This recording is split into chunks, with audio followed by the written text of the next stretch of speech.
یوسف را ندیدی؟ آن کودک عبرانی را میگویم. نه نمیدانم. تو او را میآوردی؟ به پشت سر که نگاه کردم دیدم نیست. اصلا تو را با او چه کار؟ ولی او را به من سپرد. اگر گم شود به سختی مجازات خواهم شد.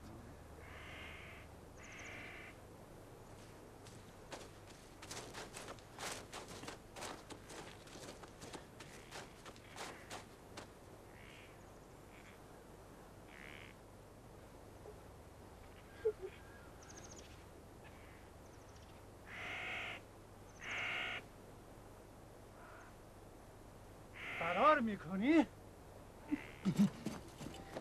دست من فرار میکنی؟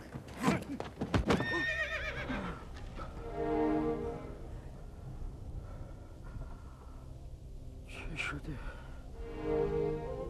چرا بی‌تابی میکنی؟ نکند یوسف من لحظات بدی را سپری میکند؟ چی شده نبی خدا؟ حال یوسفم خوب نیست لیا. حال یوسفم خوب نیست.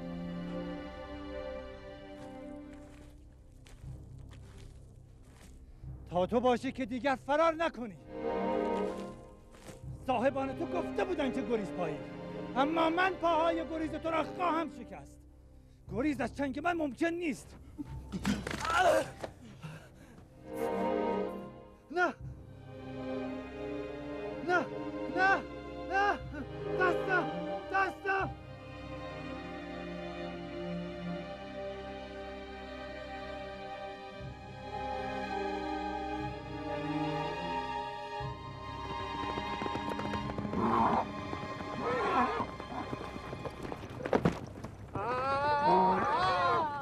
چه شده مرد؟ آرام باش ببینم. نمیدانم چه شد. به یک بار دستم درد گرفت. بی علت که چنین دردی عارض نمی شود. یا بار سنگینی بلند کرده ای یا به جای خورده یا مار گزیده. پشت سر قافله که می آمدم دیدم که آن غلام عبرانی نیست. دانستم که گریخته. پس از جستجو دیدم که پشت آن قبر پنهان شده. به قصد دنبی او را زدم که دیدم به یک بار دستم از کار افتاد. تا او را زدی دستت از کار افتاد؟ این کودک بیچاره طاقت سیلی تو را دارد؟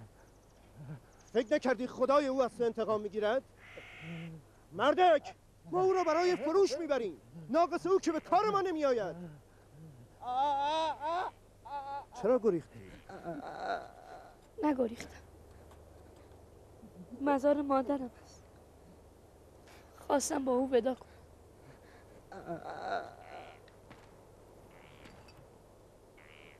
قبر برده نام و نشانم ندارد، چه رسد به بقعه. اینجا مزار مادر یک برده نیست.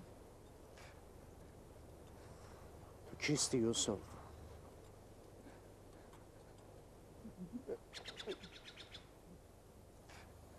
سیلی او شدید بود.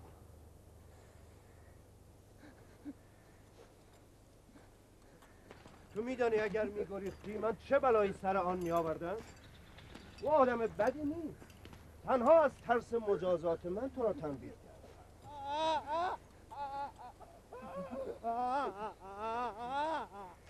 آیا از او کینه‌ای به دل داری؟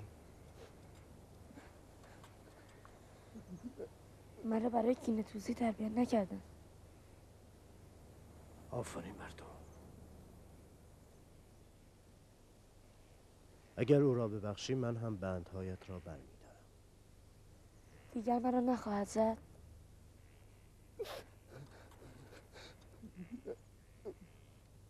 به خدای ابراهیم سوگند که از این پس به هیچ کس چنین اجازه‌ای نخواهم داد.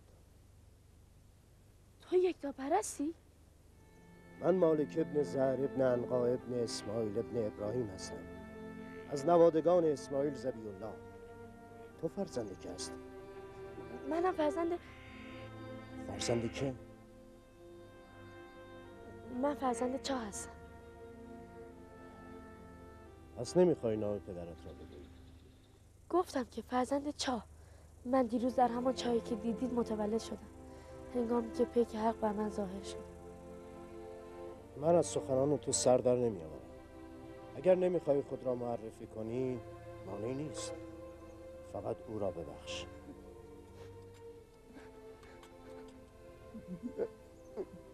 بسیار خوب، من هم او را بخشیدم. آفرین پسرم. با مزار مادرت ودا کن برویم.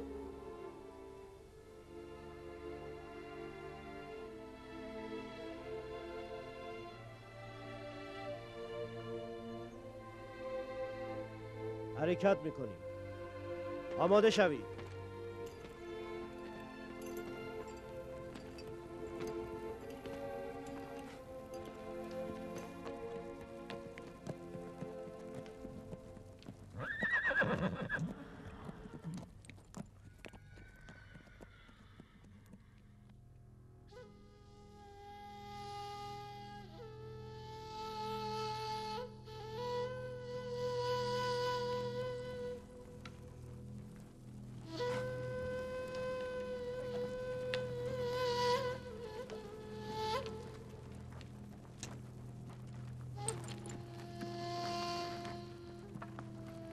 سلام پدر.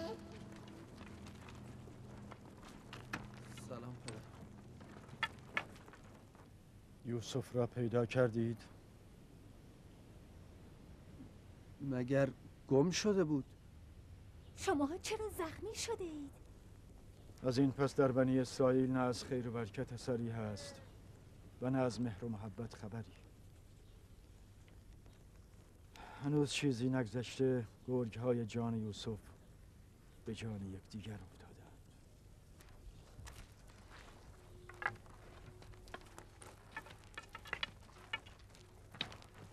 لاوی، من یوسف را به تو سپردم. اگر تو نبودی او را به صحرا نمی‌فرستادم. چرا از او مراقبت نکردی؟ چه بر سر یوسف آمده؟ چه بر سر یوسف آورده اید؟ حرف بزن! با تو هستم! نفرین خداوند بر شما! یوسف کجاست؟ حرف بزن! یوسف را چه کردی؟ بس کن لیا! یوسف را چه کردی؟ بس کن!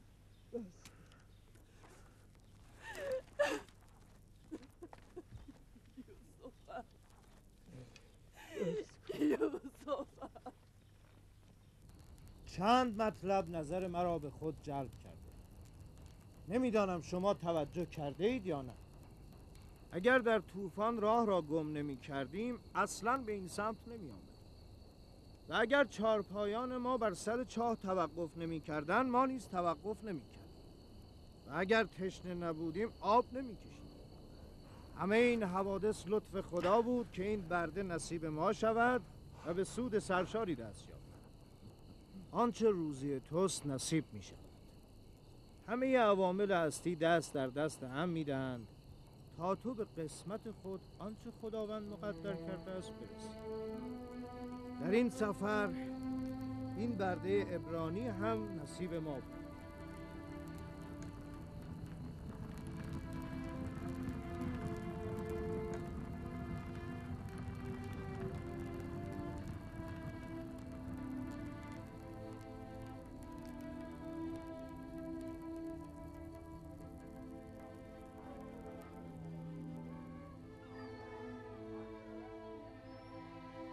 نجاتم بده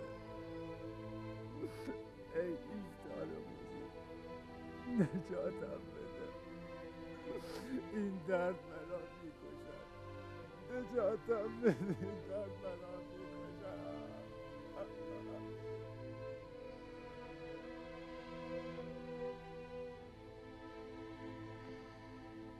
نجاتم بده. این درد مرا نجاتم بده. نجاتم بده ای ایشدار بزرگ. نجاتم بده، این درد میکشد مرا. آی دستم. نجاتم بده ایشتار بزرگون دست برام میکشن.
نجاتم بده ای نجاتم بده، این دست میکشن برام. آی دستم، این دست برام میکشن. نجاتم بده این دار بزرگ.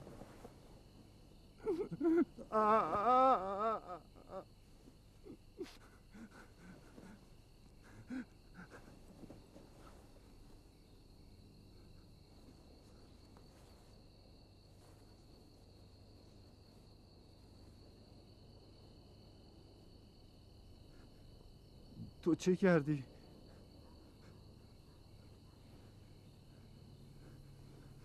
دستهای تو شفا بخشند. من کاری نکردم. همه این کار را میکنن. با کمی فشردن و نرم کردن در تقلیل مییابد. اما مالک تلاش بسیار کرد و نرمش بسیار داد، ولی هیچ فایده‌ای نکرد.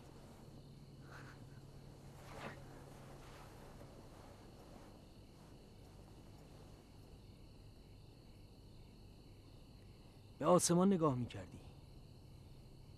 تو ستاره پرستی؟ ستاره‌ای که به هنگام روز خاموش میشود قابل پرستش است. با این حساب ماه و خورشید را هم نمیپرستی، چون ماه در روز و خورشید در شب ناپدید میشن. خدای من خالق همه ایناست. خدای ازلی و ابدی، یک تا و بی همتا. ظاهرا تو در عین کودکی خدایی بهتر از خدایان من و قطمیر انتخاب کرده ای. خدایی که هم تو را دوست دارد و هم دعایت را اجابت میکند. این هم شد معبود؟ این همه زجر کشیدم و ناله کردم ولی هیچ کاری نکردم. من از تو سپاسگزارم یوسف، سپاسگزارم.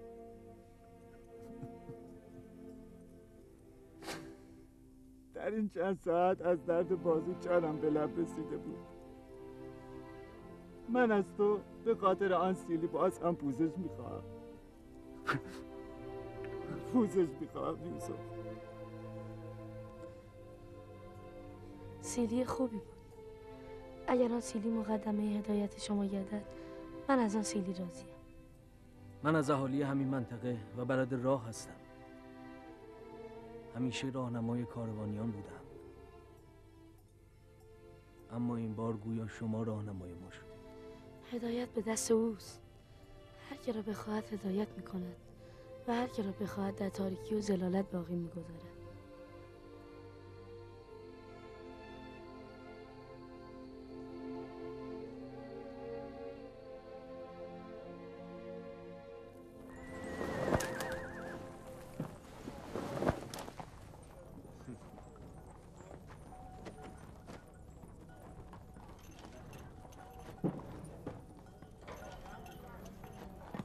من نمیدانم این کودک کیست، ولی دیشب دیدم که با یک دعا دست قطمیر را شفا داد.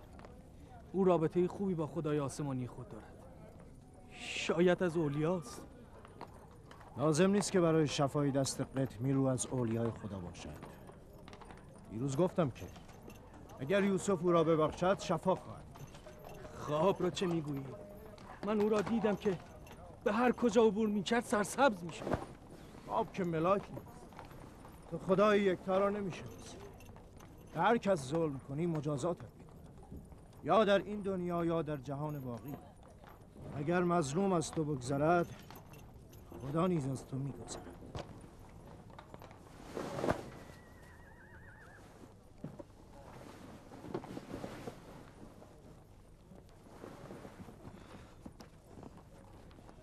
اینجا منطقه سرسبز و خرمی بود. امسال کمبود باران محصولات آن را تهدید می کند. من از اهالی همین منطقه هستم. اگر باران نبارد قحطی همه را از پای در می آورد.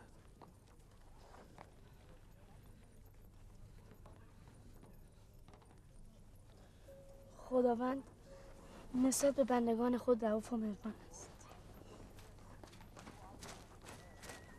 جناب مالک، حال یکی از کاروانیان خوب نیست. با من بیایید.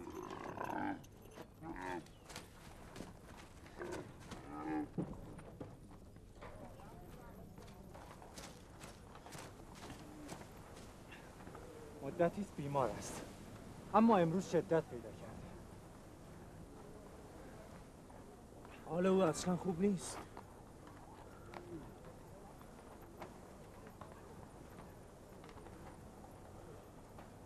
نفسهایش به شمارش افتاده. دیگر امیدی به او نیست. اما چاره چیست؟ نمیتوان او را به حال خود رها کرد. برای او تخت روانی درست کرده. به حیوانی ببندید تا با فاصله به دنبال کاروان بیاید. شما خوب میشوید. مرگ و زندگی هم به دست خداوند است.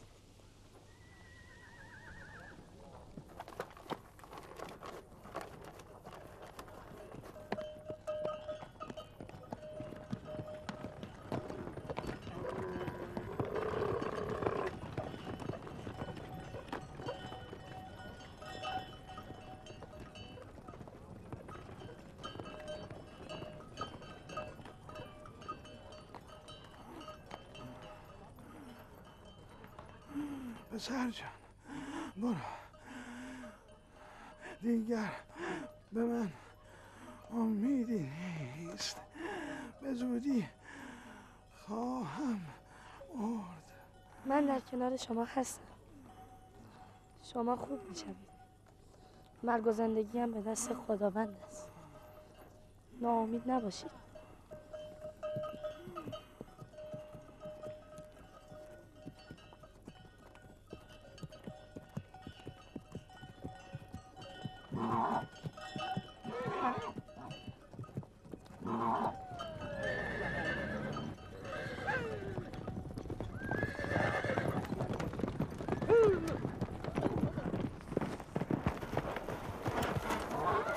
تو چرا با این بیمار همراه شدی؟ هرچی به او گفتم گوش نکرد. من نمیتوانم او را تنها بگذارم. اجازه دهید با او باشم. بیماری او شدید است. کاری از دستت ساخته نیست. خداوند یاری کنندگان را دوست دارد. نگران من نباشید. مراقب او باش.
پیرمرد خوب شده. میبینی؟ او از مرگ نجات پیدا کرده. تو خوب شده ای؟ میبینی که خوبم. تو او را خوب کردی. من؟ همان گونه که دست قطمیر را شفا دادی. خداوند شفا میدهد. من فقط دعا کردم. جناب مالک بیایید ببینید بیمار شفا یافته. بیایید ببینید.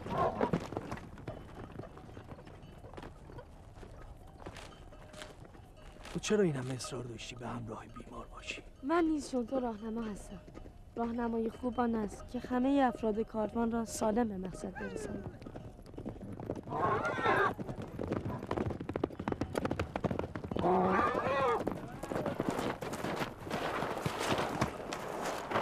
چه اتفاقی افتاده؟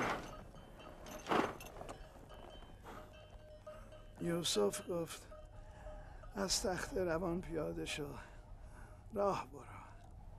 من همچنین کردم. میبینی که حالم خوب است.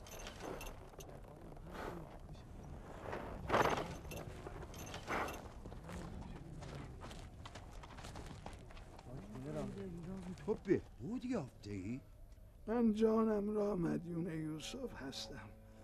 اگر مراقبت و همراهی او نبود بدون شک کار من تمام شده بود. این مراقبت ناچیز از عهده همه برمیآید. من کاری نکردم. این بیمار در حال مرگ بود و هیچ امیدی به او نداشتیم. من نمیدانم خدای تو چگونه خدایی است. همانقدر میدانم بسیار قدرتمند است و تو را نیز دوست می‌دارد. دیدم که تو در حقم دعا می‌کردی و همان دعا حال مرا دگرگون کرد.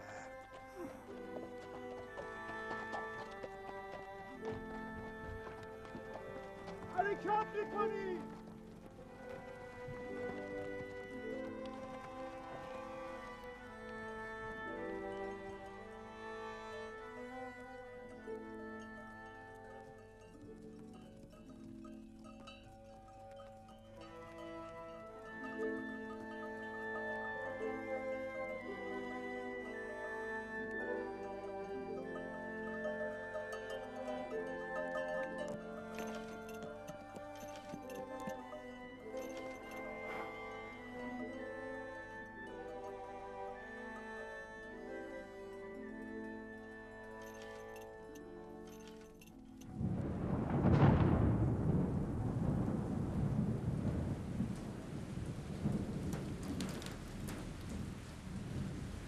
این باران به یمن وجود یوسف میبارد.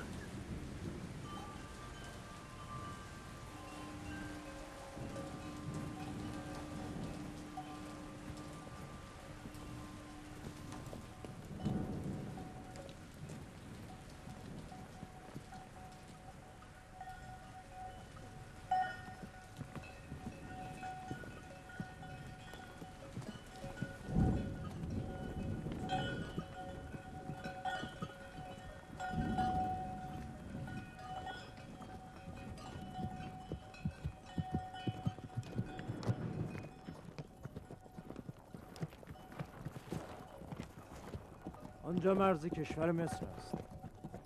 امروزی راه بیش نیست. به زودی به نگهبانان مرزی میرسیم.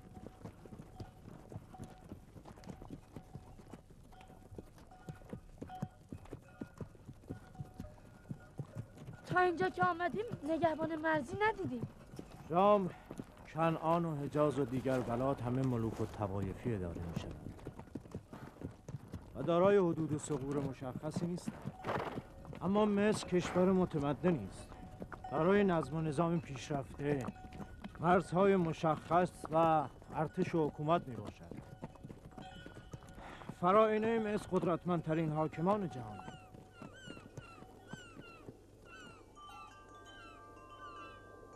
خداوند در این دیار غربت خود را در پناه تو قرار میدم و از تو یاری می‌طلبم.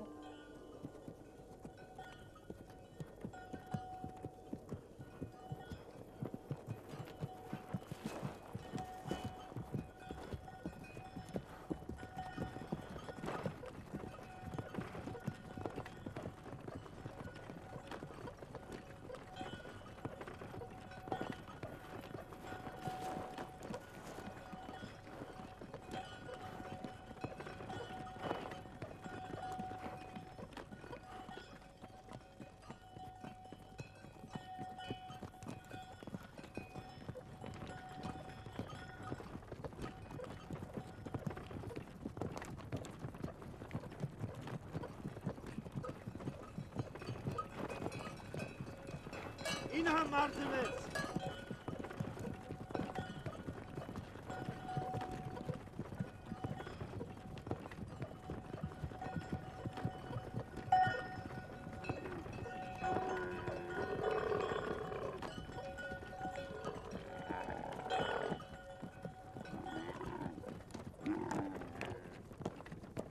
خدایا خود را به تو می سپارم. در این سرزمین عجایب من جز تو کسی را ندارم.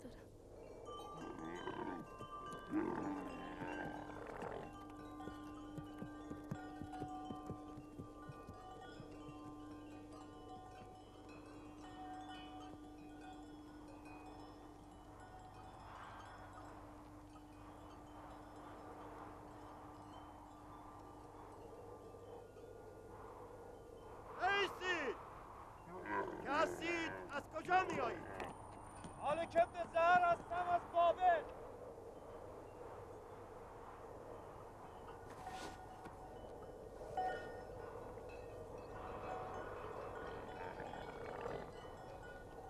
می توانید بروید.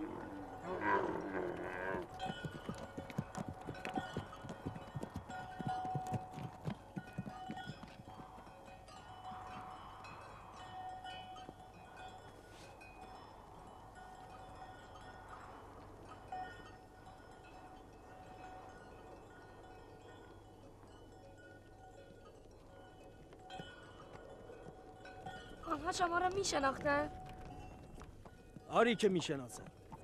ما سالهاست برای تجارت به مصر سفر میکنیم. مصر سرزمین کهنسال و متمدنی است. با شام و کنعان بسیار تفاوت دارد. لباسهای عجیبی داشتن. آری، با این سربند چهره آنها شبیه مار کبرا شده است. اینجا به سرزمین مار معروف است. مصریان معتقدند که یک اژدها مار بزرگ حافظ سرزمین مصر است.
ما هم گاو و گوسفند داریم، اما نه این همه. اینها خیلی ثروتمند هستند. همه این احشام و مزارع سرسبز یا متعلق به خدای آمون و معابد مصر هستند یا متعلق به فرمانروای مصر آمون‌هوتپ. همه مردم مصر برای اینها کار میکنند. از خود چیزی ندارند. یعنی خدای مصر گاو و گوسفند داره؟ همه چیز از آن خداست. چه اشکالی دارد؟ خداوند همه چیز خلق کرده، اما نه برای خودش.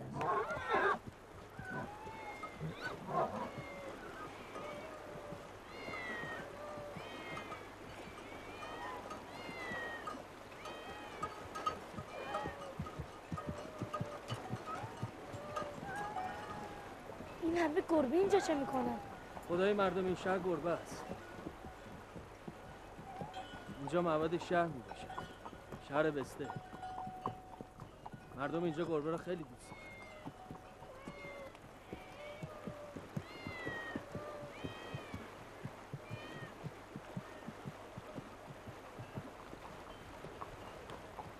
این گونه به من نگاه میکنه. من که گربه پرست نیستم. همه خدایان که چون خدای تو بی عیب و بی نظیر نیستن.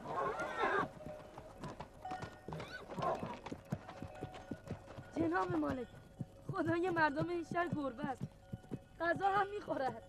خیلی هم تعجب نکن. خدایان این سرزمین احشام، مراتب و زن و فرزند هم دارند.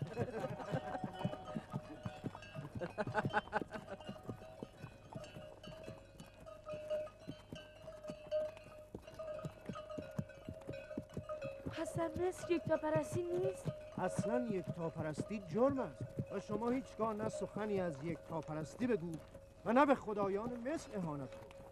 مردم تحمل نخواهند کرد.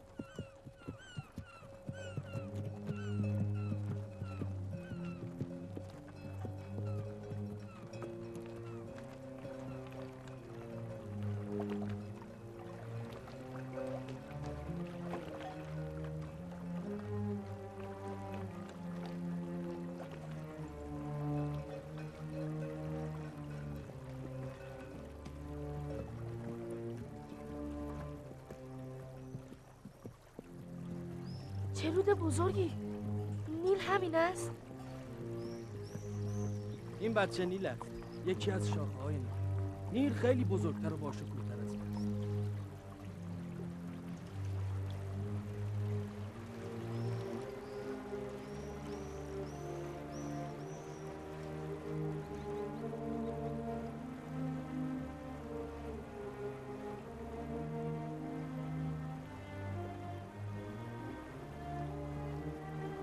چرا مقدس؟ چون مردم مصر همه چیز خود را از نیل دارند. نیل نبود مصر هم نبود. ابتدای نیل را تا کنون کسی ندید. میگویند تنها خدایان به سرمنشه نیل راه دارند. این رود از جنوب به سوی شمال حرکت می‌کند و به مدیترانه می‌ریزد.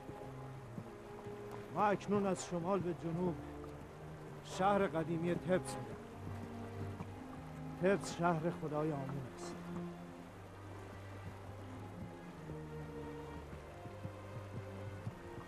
آن سوی نیل دنیای غرب است، دنیای مردگان.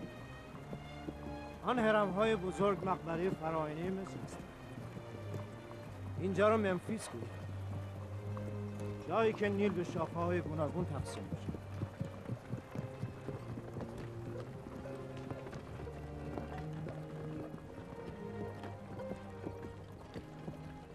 اگر یوسف را به یکی از ثروتمندان مصری بفروشیم، هم یوسف به نعمت و آسایش دست خواهد یافت، اما به سود سرشاری خواهیم رسید.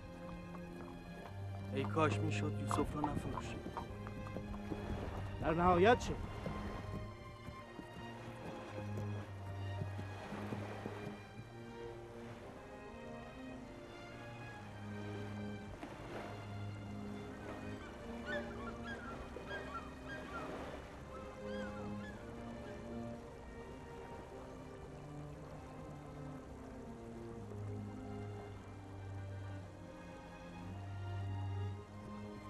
ما سوی جنوب می رویم و در سمت راست ما باز هم دنیای مردگان غرب واقع شد.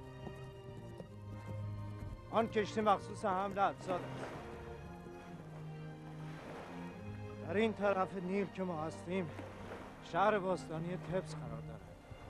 شهر تبس شهر خدایان مصری است و مقر حکومت آمنحوتپ فرمانروای مصری هم در این شهر است. شهر تبس را شهر خدای آمون هم می‌خوانند. نگاه کن، از دور تبس پیداست. این هم تبس، شهر 100 دروازه. 100 دروازه؟ 10 دروازه بیشتر ندارد. اما مسافرانی که تبس را می‌بینند در بازگشت به بلاد خود از آن به عنوان یک شهر 100 دروازه یاد می‌کنند.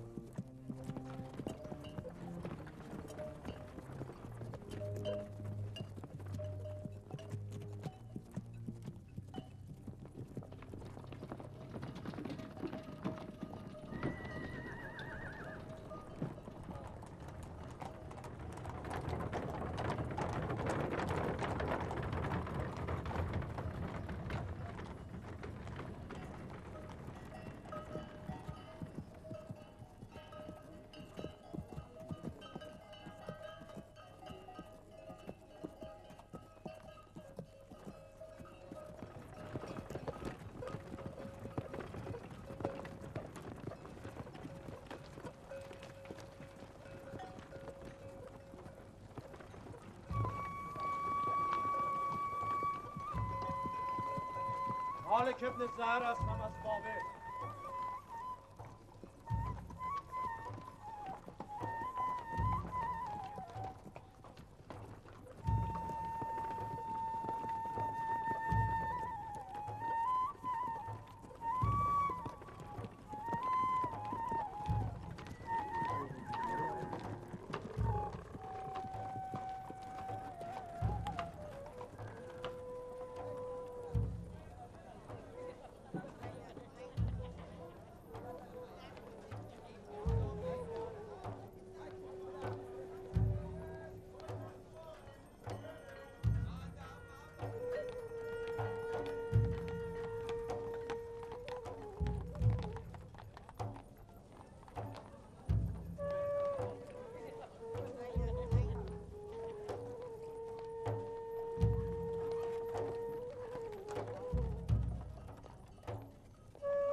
چه شده؟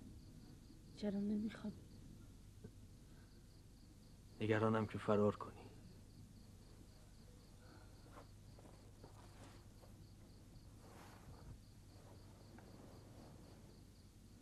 تو که هستی؟ چگونه موجودی هستی؟ قبلا پاسخ این سوال را گفتم. یوسف، خدایان من در مقایسه با خدای تو ضعیف و ناتوانند.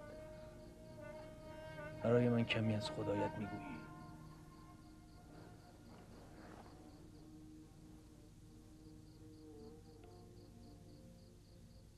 خدای تو حاضر و ناظر است و همه جا در دسترس. من دیدم که به سهولت با او ارتباط برقرار میکنی. او هم ندای تو را میشنود و دعایت را اجابت میکند. من یقین دارم که تو با دیگر انسان ها متفاوتی. قدرتی در تو هست که تو را بر هر کاری توانا میکند. بر هر کاری که خدایم راضی باشه. این خدای تو کیست که همه جا یاور و پشتیبان توست؟ تو به خوبی را وصف کردی. میخواهم به او ایمان بیاورم. تو به او ایمان داری. نیازی به ایمان مجدد نیست. ایمان دارم.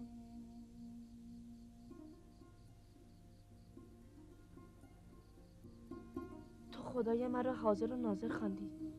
او را بر هر کاری توانا میدانی. او از نظر تو شنونده هر ندا و پاسخگوی هر دعاست. تو خدایان خود را ضعیف و ناتوان خطاب کردی و این عین ایمان است. یعنی من اکنون چون تو یکتاپرستم؟ تو از شبی که دست قطمی شفا یافت یکتاپرست شدی. من از سوالهای آن شب تو فهمیدم. تو کیستی؟ چرا حرف نمیزنی؟ به ظاهر برده اما در باطن بر همه ما آقا و سروری. تو را به خدای یگانه بگو. تو سوگند نده که اجازه گفتن ندارم. همانقدر بگویم که همه این حوادث به اراده خداوند است و همون یوسف را برای هدفی مقدس به مصر آورده است. کدام هدف؟ لااقل هدفت رو بگو. نمیدانم. در آینده روشن می شود. من نخواهم گذاشت که مالک تو را بفروشد. مانع خواهم شد. خداوند بر همه چیز آگاه است. اگر او مرا بر نمیپسندد من نیز راضیم.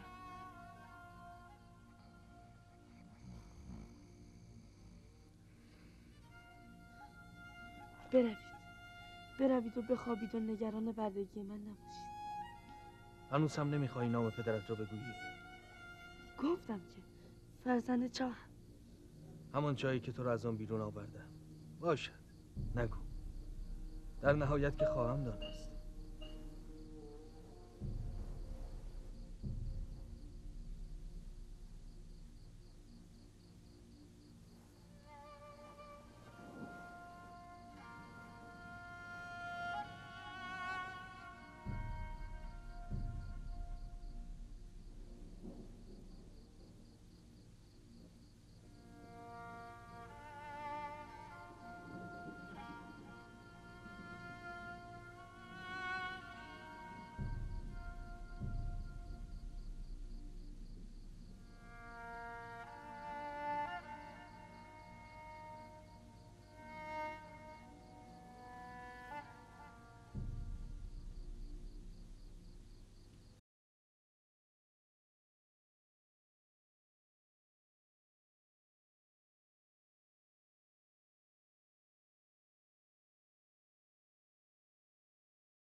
ای بخشنده ترین بخشنده ها، هدیه ای را که به من بخشیدی اکنون کجاست؟ بزرگان هدیه ای را که اعطا کردند باز نمی ستانند. یوسفم را به من برگردان. یوسفم را به من برگردان.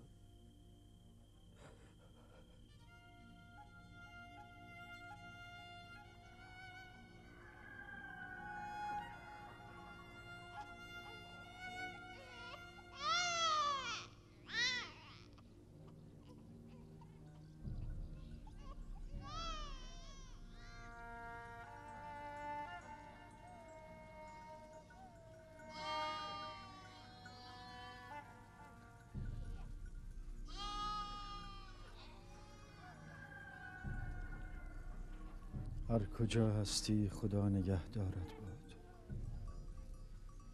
من یقین دارم که تو زنده ای.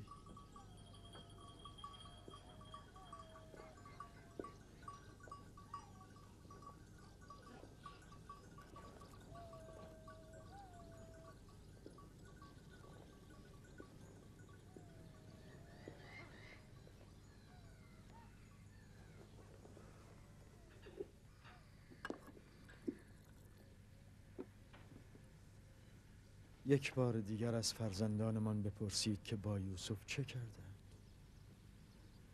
شاید این بار به خطای خود اقرار کنند و حقیقت را بگویند. شما از کجا این همه اطمینان دارید که یوسف نمرده؟ به دو دلیل. پیراهنی که هنوز سالم است و گرگان را ندریده. دوم قلب سلیمی که به من دروغ نمیگوید. بسیار خوب. اگر چه امیدی ندارم، اما سوال خواهم کرد.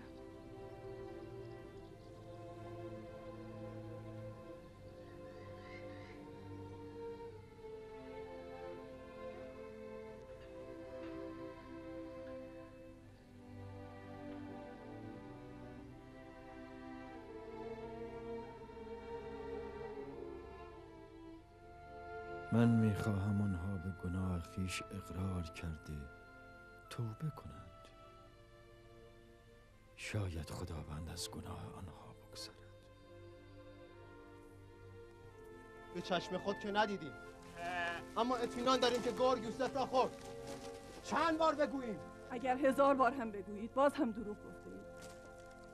دلم میخواست هنوز کودک بودید تا زیر ضربات تازیانه کبودتان میکرد. اگر گرگ یوسف را دریده بود چرا پیراهنش را سالم آوردید؟ ما هم نمیدانیم.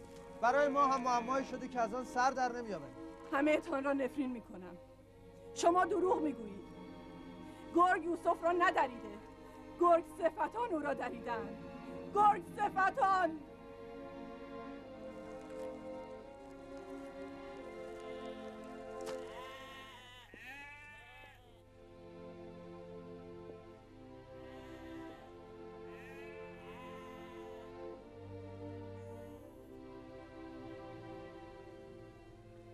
میدانم. باز هم گفتند که یوسف را گرگ دریده. امیدوارم قبل از آن که دیر شود به خود آید.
مالک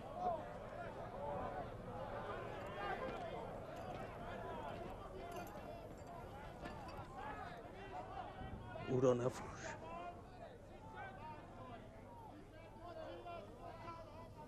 من هم قلبا راضی به فروش او نیستم. اما مگر ندیدی خودش مایل به فروش است؟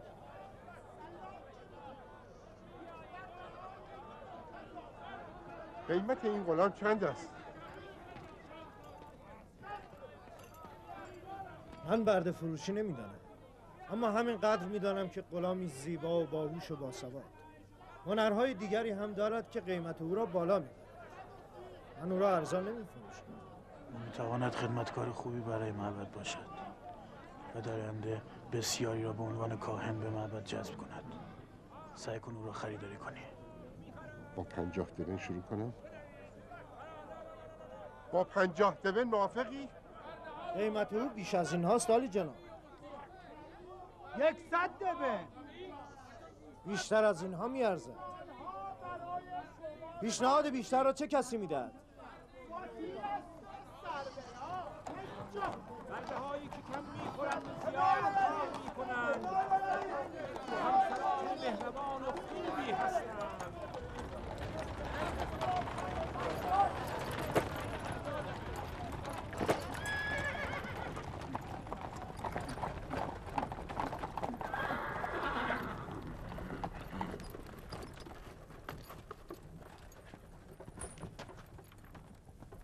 باید به حسن انتخاب جناب پوتیفار تبریک گفت. ایشان بهترین جا را برای خرید برده انتخاب نمودند. خوش آمدید، خوش آمدید. امیدوارم که این برده ها بتوانند موجب رضایت شما از بنده گردند. خوش آمدید. ملاحظه کنید میتواند همچون 2 اسب کار کند. 200 دبن. ملاحظه کنید همچون گوسفند آرام است. 100 دبن بیشتر نمیدهم. عالی جناب.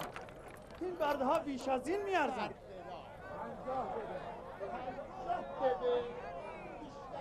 من در اون به کتابی بسیار خریدم. اما در افسانه چنین همه اینا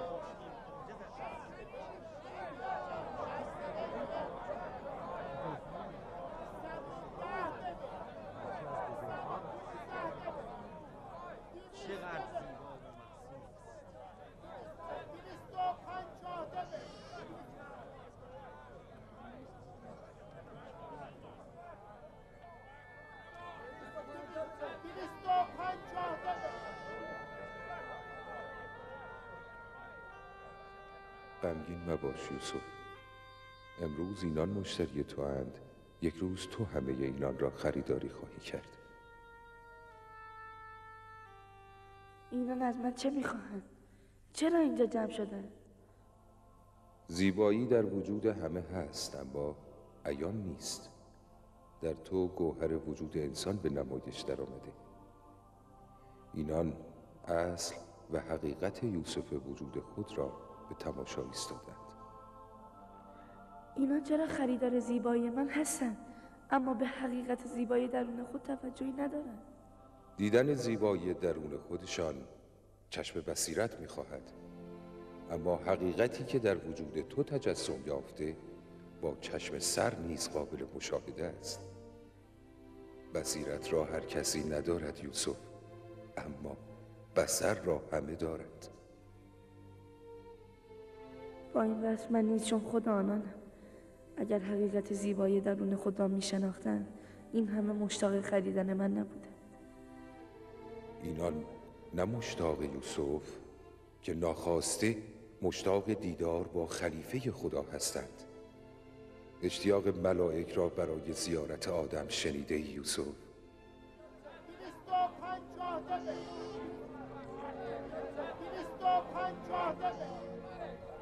300 دبن. 300 دبن. 320 دبن. 350.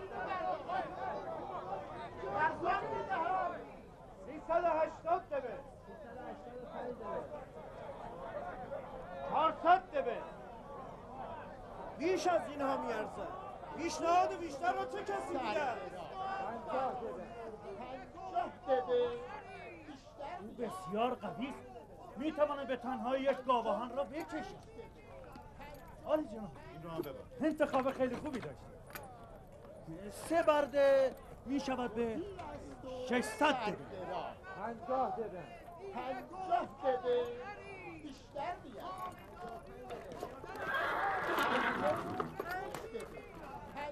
55 دبن. 60 دبن. آلی جان، برده های بسیار خوبی هستند. 300 دبن بگو.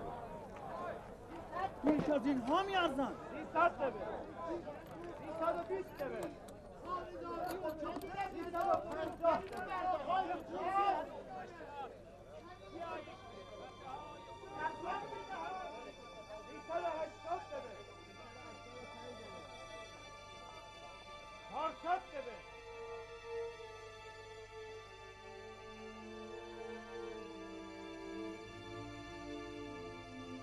حرکت.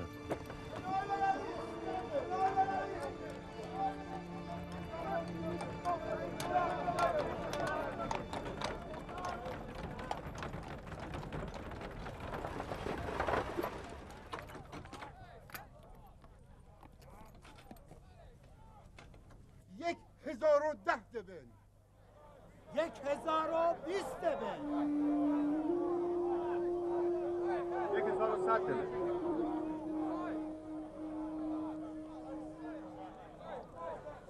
پوتیفار وارد میدان رقابت شد. حالا چه کنیم؟ نگذارو برنده شود. پوتیفار باید امروز شکست بخورد. 1200 دبن. 1300 دبن. 1300 دبن. کسی بیشتر خریدار نیست؟ هرچند قیمت پیشنهادی برابر با 8 تا 10 برده است، اما عیبی نیست. سعی کن در رقابت از پوتیفار عقب نمانی.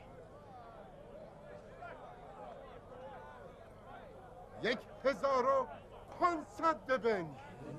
1500 دبن. بیشتر خریدار نبود؟ شرم‌آور است. گویی کالا خرید و فروش می‌کنند. اگر این کودک را می‌شناختند دشتی زر سرخ را نیز برای بهای او ناچیز می‌یافتند.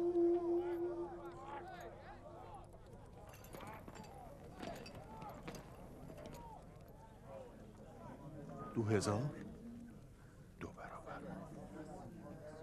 3000 دبن.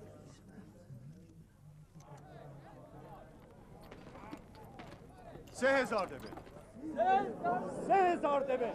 جناب پوتیفار عزیز مصر و فرمانده سپاهیان مصر 3000 دبن را پیشنهاد می‌دهند. جناب پوتیفار 3000 دبن پیشنهاد دادند. چه کسی جرأت رقابت با جناب پوتیفار را دارد؟ مبارک باشد این غلام از آن شما. به شما اطمینان میدهم که غلامی با ادب و کمال و با ثبات خریده اید. بسیار خوشیمن و پرخیر و برکت است. این برده به جناب پوتیفار فروخته شد.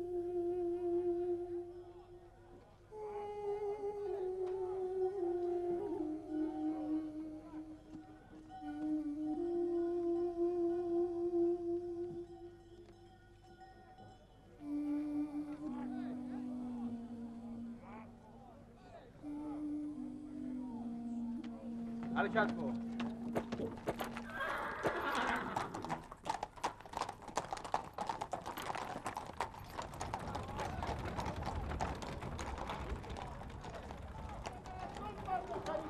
زیاد نخواهید دید. بهترین برده های اینجاست.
زلیخا را بخوانید.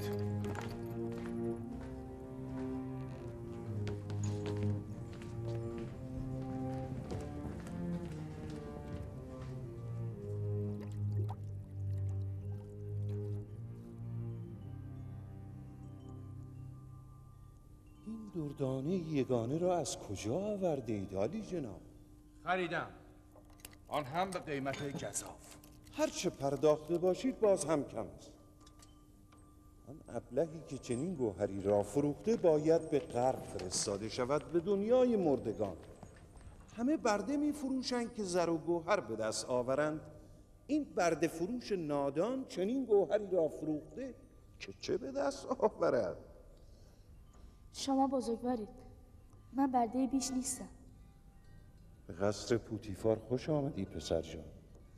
سپاسگزارم عالی جناب.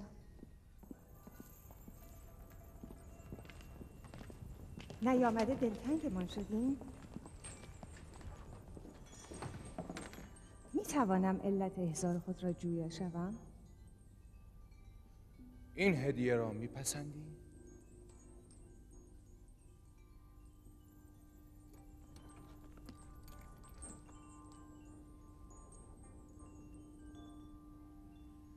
من این کودک را قبلا جایی ندیدم.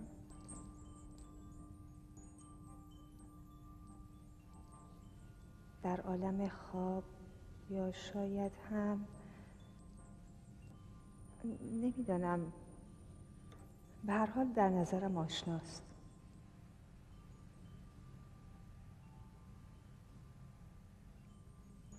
به سلیقه و انتخاب جناب پوتیفار تبریک باید گفت. بی‌نظیر است. نام تو چیست؟ یوسف. یوسف یا یک نام آرامیس یا نامی عبرانی؟ عبرانی هستم. از اهالی کنعان در منطقه شام. شغل آنان شبانی و گوسفند چرانی است. یوسف. نه، من از اسمهایی که متعلق به قبایل بدوی و صحرانشین است خوشم نمی آید. اگر اجازه بفرمایید نامی مصری برای او انتخاب کنید. این کودک هدیه من به توست. او را هرچه میخواهی صدا کن. از خداوندگار خویش بی نهایت سپاسگزارم. اگر اجازه دهید من میخواهم برای یوسف یک نام مصری پیشنهاد کنم. خب؟ نامی که به یوسف نزدیک است. یوزارسیف. یوزارسیف؟ بد نیست. یوزارسیف. نه، زیباست. از این پس تو را یوزارسیف مینامیم. موافقی؟ اگر شما میپسندید من هم موافقم. از شما میخواهم که یوزارسیف را عزیز و نیکو بدارید. شاید برای ما فایده داشته باشد و شاید هم زلیخا او را پسندید و در آینده او را به فرزند خواندگی خود انتخاب کردید. چرا که نه؟ چه کسی بهتر از یوزارسیف؟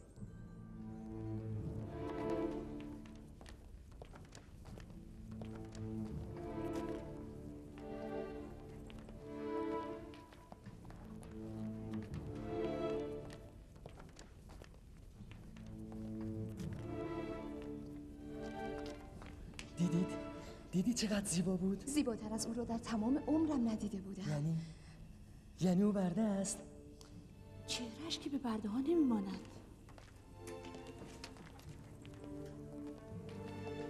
اینجا اتاق توست. میپسندی؟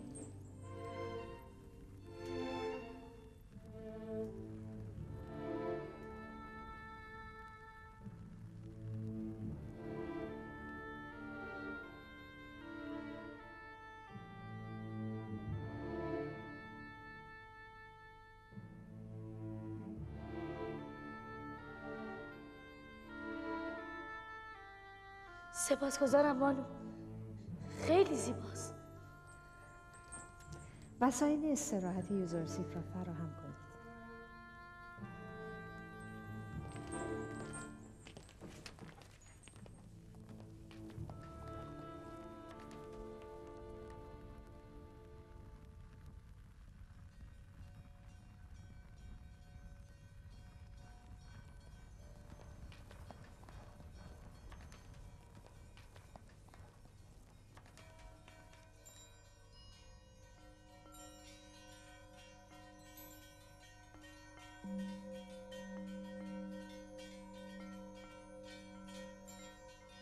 پروردگارا، تو را سپاس میگویم که مرا از بردگی نجات داده و آسایش و راحتی را به من عنایت کرده ای. یا یوسف، این گونه خداوند به تو مکنت و جایگاه والا عنایت فرمود. تو را از قعر چاه به اوج عزت و جاه رسانید و تو را علم تعبیر احادیث آموخت که اینک از معبران آگاه تر به علم و زبان ایشان و از داشتن هر گونه استادی بی نیاز می باشی.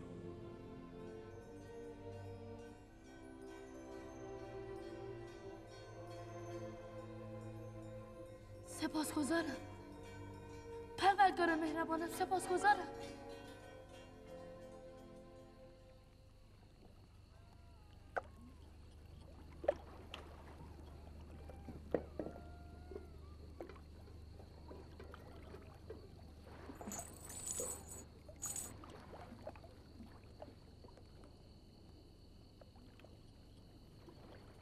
تو زیان کردی مالک. اگر یوسف را به چندین برابر وزنش سیم و زر میفروختی باز هم زیان بود. زیانی بزرگ.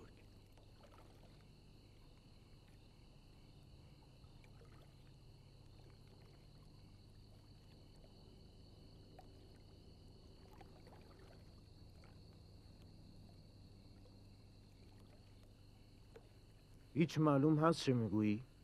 گم شدنمان در طوفان را به یاد دارید؟ و آن توقف حیوانات در کنار چاه شور. فکر میکنی برای چه بود؟ برای رسیدن به سود بیشتر تو بود یا نجات یوسف؟ من شیرین شدن آبانچاه را هم از برکت وجود یوسف میدانم. ماجرای سیلی زدن به یوسف و خوش شدن دستم را به یاد دارید؟ آیا با دعای یوسف و لمس کردن او شفا نیافتم؟ جناب مالک، اگر به یاد داشته باشید یوسف مرا هم از مرگ نجات داد. من با دعای یوسف شفا یافتم. به یمن وجود یوسف آن همه سود کردید و این همه زر به دست آوردید. یوسف انسان عادی نبود. اینها همه معجزه است و فقط از انبیاء الهی برمیآید. چرا من متوجه نشدم؟ اصلا یوسف که بود؟ چرا از اصل نسبش نگفت؟ نفرین بر تو فلیک عیشمان را منغص کردی. تا کنون گمان میکردم که سود کردم، اما اینک خود را خسران دیده میبینم. وای فلی، من نه یک برده که ظاهرا آزادی از اولیا و شاید انبیاء الهی را فروختند. آن همه ادب در گفتار و بزرگی در رفتارش را چرا ندیدی؟ آن قلب بیکینه و روح چون آینش را چگونه ندیدی؟ من از امروز خدایان پیشین را به دوزخ ریخته خدای او را برگزیدم. من این خسران را جبران خواهم کرد. باید کاری کرد. کجا؟ اکنون که نمی شود کاری کرد. صبر کنید تا صبح.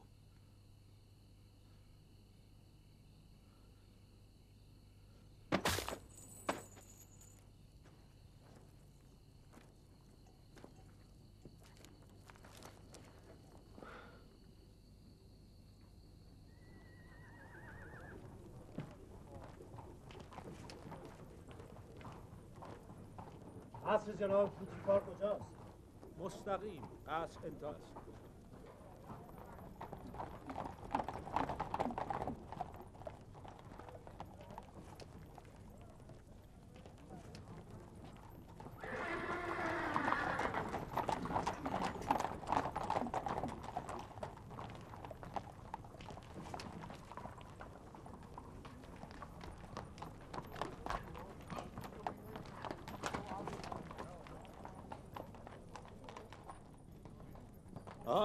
اینجا چه میخواهید؟ عالی جناب بوتیفار کار دارد. باید از فرمانده رودمان اجازه بگیرید. بیایید بالا.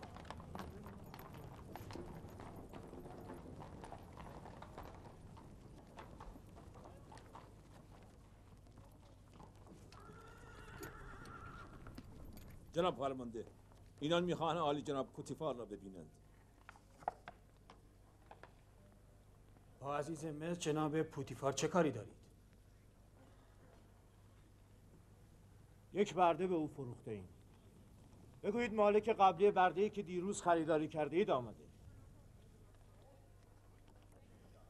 پرسیدم چه کاری دارید؟ مقداری سکه اضافه از او گرفته ایم. فقط هم به خود او میده.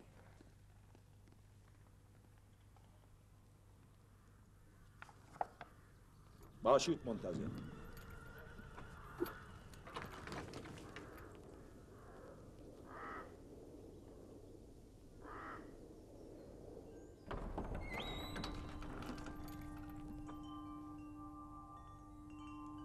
چه شده رودامون؟ تاجری که دیروز به شما برده فروخته تقاضای ملاقات دارد.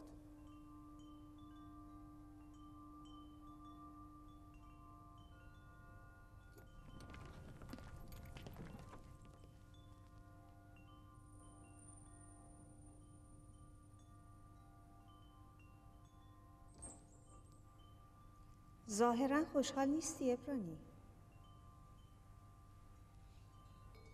از اینجا بودنم خوشحالم، اما از برده بودنم نه.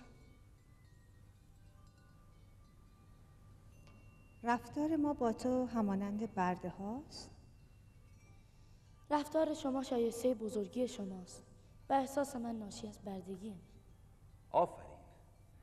پاسخی حساب شده و بجا بود.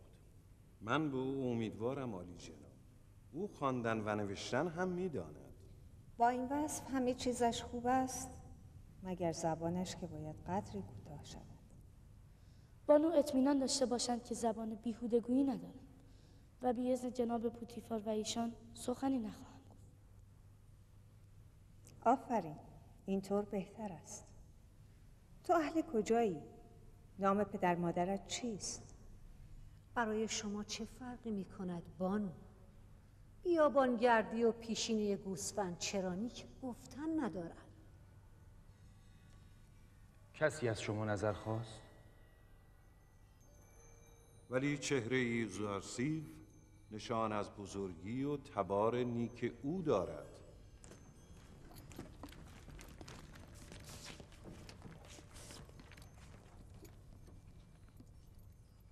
چه شده تاجر؟ نکند پشیمان شده ای؟ آری نه پیش از آن که علت حضورم را عرض کنم اجازه میخواهم دقایقی را با یوسف خلوت کرده و برای آخرین بار ودا کنم. میفهمم. بودن با یوزارسیف تعلق خاطر ایجاد میکند. آنها را به تالار مجاور راهنمایی کن.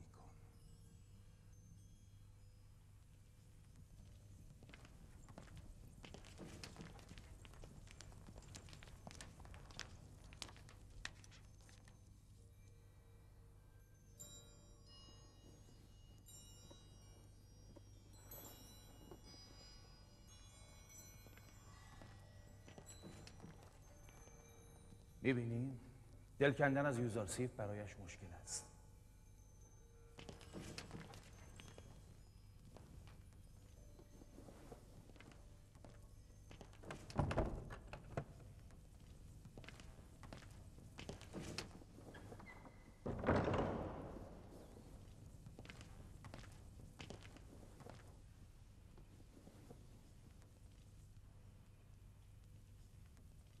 من آمدم تا نام و نشان تو را بپرسم و تا نگویی باز نخواهم گشت.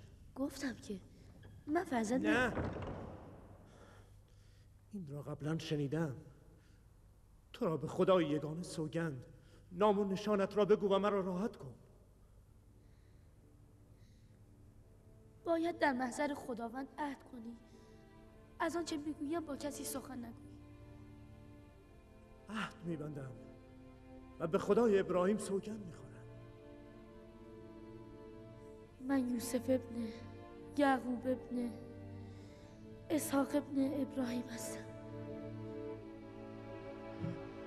ای وای، وای بر من.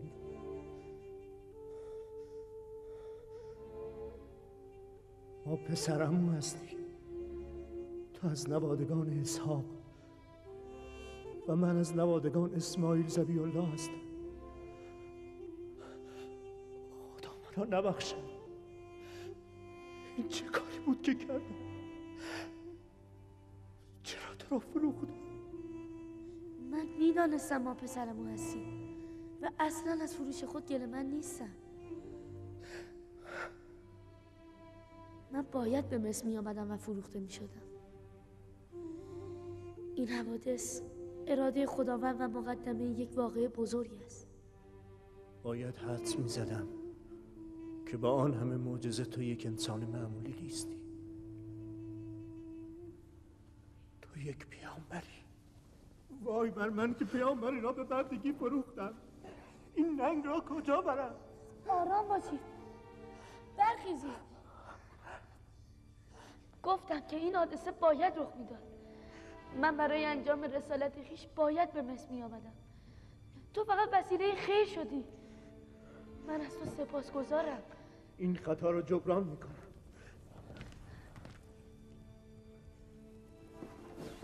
بیا، این سند بردگی توست که صاحبانت امضا کردن. آن را پنهان کن. شما هم اینجا بمانید. نمیخواهم شاهد بحث و گفتگوی ما باشید.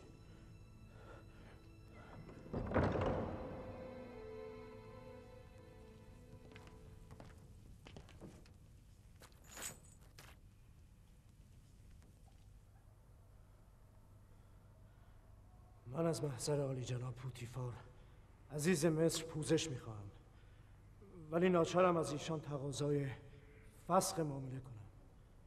بنده یوسف را نمیفروشم.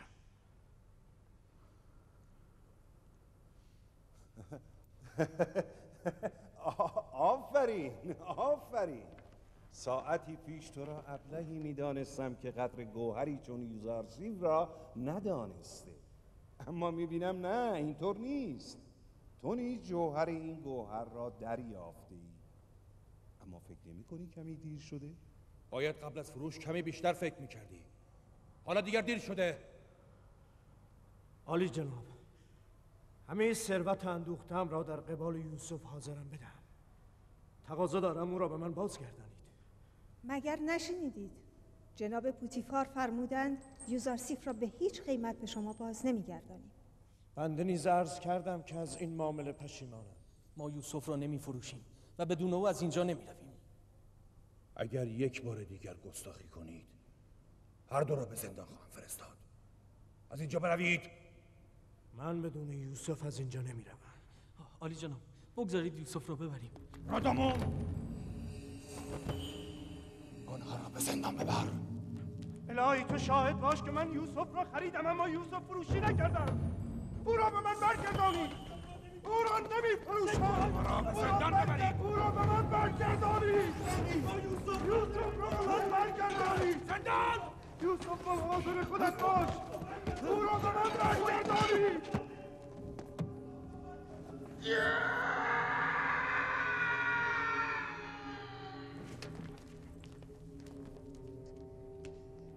عالی جناب، ببخشیدشان.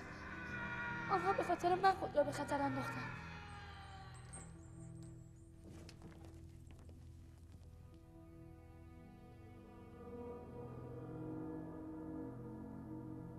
حقشان بود که به سختی مجازات می‌شدند. استدعا میکنم اما به خاطر یوزارسیف گذشتم. بگو آنها را آزاد کنن. زندان نیاز نیست.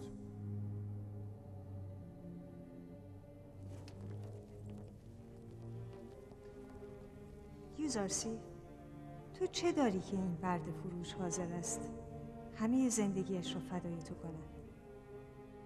چه بگویم بانو؟ من از نزد خود چیزی ندارم.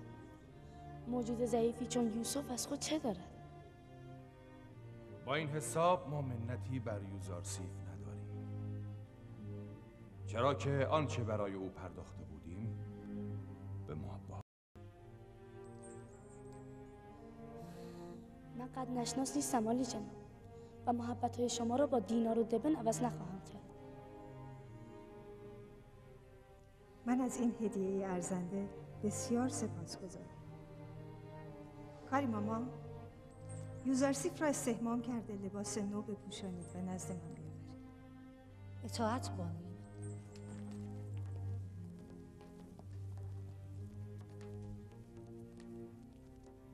هیچ متوجه شده ای که او به عکس دیگران اصلاً تعظیم نمی کند؟ مانعی نیست، کم کم می آموزد. فکر می کنم عدم تعظیم او عمدی است. من یوسف را میخواهم. او را به من برگردانید. یوسف! ما یوسف را نمیفروشیم. مرده ای را که فروخته می‌کنیم. یوسف را به من برگردانید. او را به من برگردانید. یوسف را به من برگردانید. ما یوسف را میخواهیم. او را نخواهیم. یوسف را به من برگردانید. به من برگردانید. یوسف را میخواهیم. ما یوسف را نمیفروشیم. یوسف را میخواهیم. یوسف را به من برگردانید. یوسف مرده ای را که فروخته می‌خواهیم. یوسف را به ما برگردانید. تخت یارتان بود. اگر به خاطر یوزارسیف نبود چند وقتی را زندانی می‌شدید. این اطراف پیدایتان نشود. بروید. من از یوسف دست بر نخواهم داشت. خواهیم دید. جان خود را بردار و برو. بیش از این خود را به مهلکه نینداز.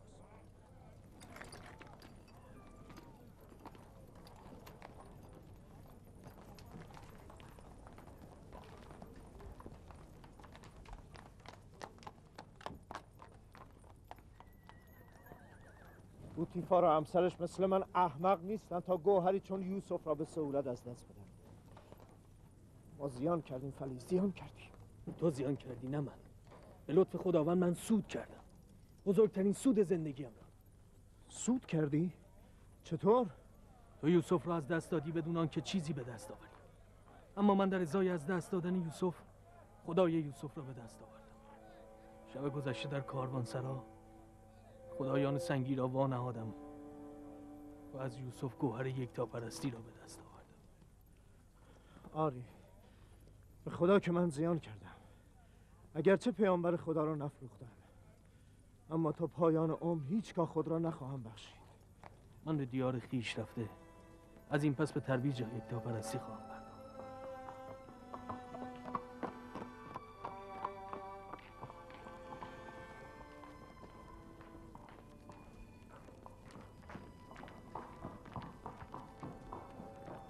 و یوسف در اینجا است. من نمیتوانم این شهر را ترک کنم. به کاروانسرا بروید.